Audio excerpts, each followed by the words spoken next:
রক্তচাপার ঘাট পঞ্চম অধ্যায়। রক্তযজ্ঞের রহস্য। অরিন্দম প্রাণপণে পেছনে সরে যেতে লাগল। দিঘির কালো জল থেকে উঠে আসা হাতগুলো তার পায়ের গোড়ালি ছুঁয়ে ফেলেছে। ঠিক সেই মুহূর্তে ওং নিঃসৃংহায় নমঃ এক বজ্রকণ্ঠে মন্ত্রোচ্চারণ ভেসে এলো।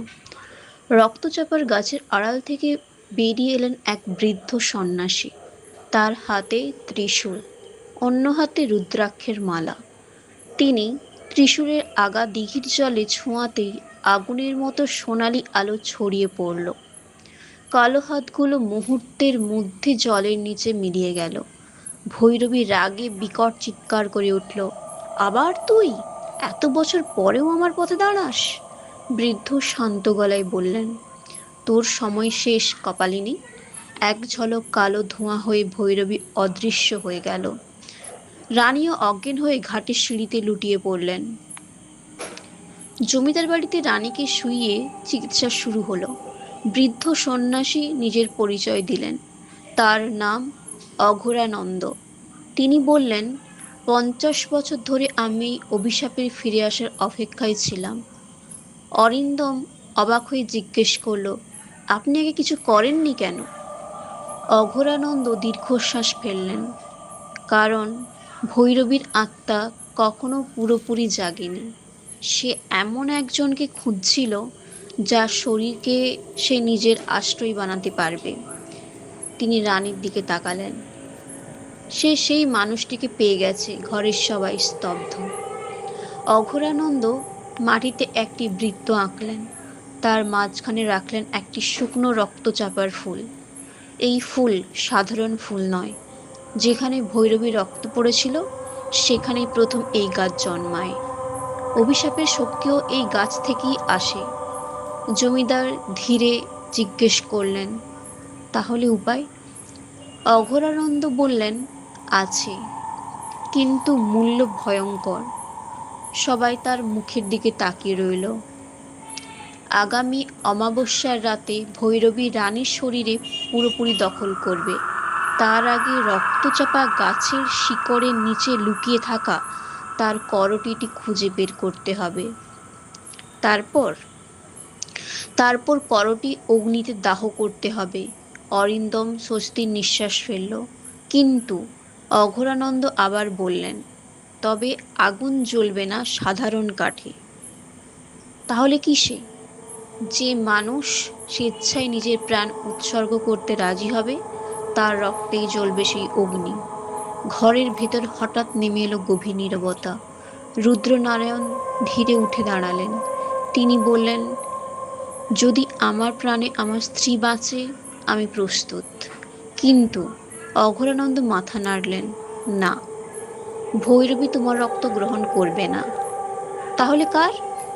অঘোরানন্দ ধীরে ধীরে অরিন্দমের দিকে তাকালেন, যে প্রথম তাকে দেখেছে, যাকে সে নিজের শিকার হিসেবে বেছে নিয়েছে। শুধু তার রক্তেই অভিশাপ ভাঙবে। অরিন্দমের বুকের ভেতরটা কেঁপে উঠল। সে বুঝতে পারল এখন আর শুধু রানীর জীবন নয়, নিজের জীবনও দাঁড়িয়ে আছে মৃত্যুর দ্বার প্রান্তে। ষষ্ঠ অধ্যায়। অমাবস্যার আহ্বান। অমাবস্যার রাত। আকাশে একটিও তারা নেই। কালো মেঘে ঢেকে আছে চারিদিক। মাঝে মাঝে বিদ্যুতের ঝলকানি অন্ধকারকে ছিঁড়ে দিয়ে আবার সবকিছু গিলে ফেলছে। জমিদার বাড়ির সমস্ত দরজা জানালা বন্ধ। কর্মচারীরা ভয়ে নিজেদের ঘরে আশ্রয় নিয়েছে। রানী মৃণালিনীকে একটি কক্ষে শুইয়ে রাখা হয়েছে। তার হাত পা নরম কাপড় দিয়ে বাঁধা, যাতে ঘুমের ঘোরে তিনি বেরিয়ে যেতে না পারেন। কিন্তু রাত ঠিক 12টা বাজতেই ঠক ঠক বাঁধন নিজের থেকে আলগা হয়ে গেল। রানীর চোখ খুলে গেল। সেই চোখ আর মানুষের নয়, দুটি জ্বলন্ত অঙ্গারের মতো। ঠোঁটে ফুটে উঠল এক অচেনা হাসি। তিনি ধীরে ধীরে উঠে দাঁড়ালেন। ঠিক তখনই ঘরের প্রদীপগুলো একে একে নিভে গেল। বাইরে থেকে ভেসে এলো সেই পরিচিত শব্দ, ঝম ঝম ঝম। অঘোরানন্দ দ্রুত দরজা খুলে বাইরে এলেন। সময় হয়ে গেছে। অরিন্দম, জমিদার রুদ্রনারায়ণ এবং 2 বিশ্বস্ত প্রহরী তাকে অনুসরণ করল। রক্তচাপার ঘাটে পৌঁছাতেই সবাই থমকে গেল। দিঘির জল সম্পূর্ণ স্থির, একটু বাতাস নেই। ঘাটের মাঝখানে দাঁড়িয়ে আছেন রানী, কিন্তু তার ছায়া নেই। অঘোরানন্দ নিচু গলায় বললেন, ও আর একা নয়। পর মুহূর্তেই রানীর মাথা ধীরে ধীরে পেছনের দিকে ঘুরে গেল 180 ডিগ্রি। তারপর সেই কর্কশ করায় ভেসে এলো অট্টহাসি। অনেক দেরি করে ফেলেছ। রানীর শরীর থেকে ধোঁয়ার মতো কালো ছায়া বেরিয়ে এসে বিশাল এক নারী মূর্তির আকার নিল। ভৈরবী কপালিনী।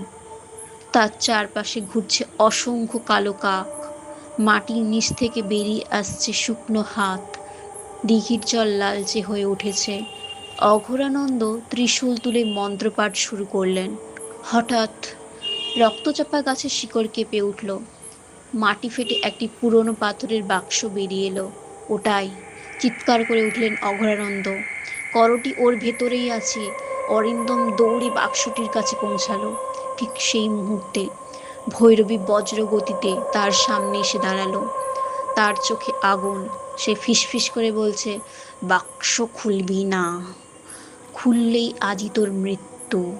অরিন্দমের হাত কাঁপছিল, কিন্তু রানীর অসহায় মুখটি মনে পড়তেই সে সমস্ত শক্তি দিয়ে পাথরের ঢাকনায় চাপ দিল।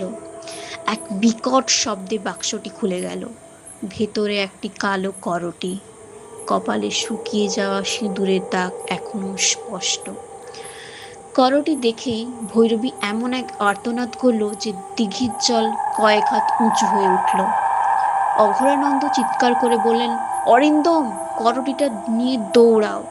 সূর্য ওঠার আগে ওটা অগ্নিতে দাহ করতে না পারলে আর কাউকে বাঁচানো যাবে না। অরিন্দম করটি বুকে চেপে ধরল, আর ঠিক তখনই দিঘির চারিদিক থেকে শত শত ছায়া মূর্তি তাকে ঘিরে ধরতে শুরু করলো। তাদের সবার চোখে একই জ্বলন্ত আগুন, আর সবার মুখে একই কথা, করটি ফিরিয়ে দে।